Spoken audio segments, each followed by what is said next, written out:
160 per kilo. So may tilapia naman tayo rito, 100 ang per kilo. Yan. So ano po? Ano ba mga pwede natin na nandito mga hipon? Yan. So tuloy po tayo mga guys. So update. Yan. 100 trompokan.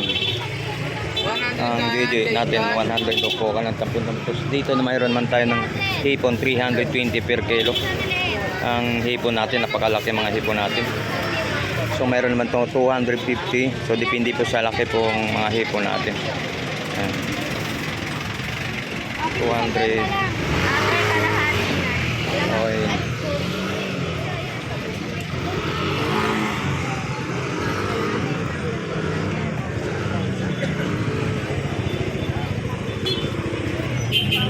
So dito tayo naman. So good morning.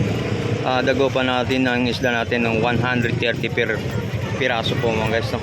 So ito 130 per piraso. So mayroon naman ng 120 per piraso ang bawat isa. Ang ating bangus galing Dagupan mga guys. Okay. Good morning. Uy, ligpit na. 280 lang, hindi. Rota na. Ayan, nagligpit na si tropa. Ayan, sa mga latag dito mga guys.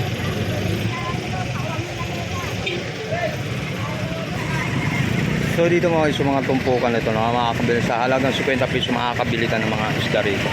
Pang ulam-ulam natin mga ro. 50 lang para tumpukan lang mga guys. So tamba natin, 50 pesos din. Tingnan mo, napakadami. 50 ang tumpukan. Kung mayroon kang 50 pesos na may ulam na. Sa mga tumpukan dito sa Malabang Fish Port mga guys. So ito po yung isa sa dinadayo rin sa mga tumpukan dito. Hindi na uso. Pero mayroon din per kilo, pero kadalasan dito, karamihan dito mga tumpukan mga tumpukan. Yan o.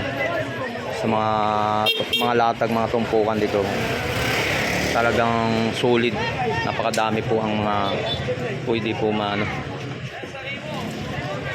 marami po ang naglatag at mga tumpukan tinatawag dito. Sa mga pusit, so mayroon ka lang 50 pesos, so ulam mo.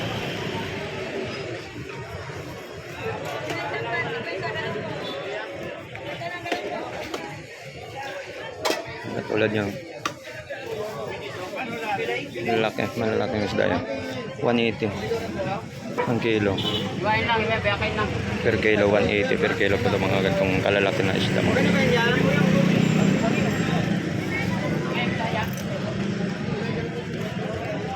Yan, sa mga tumpukan dito, napakadaming mga tumpukan dito.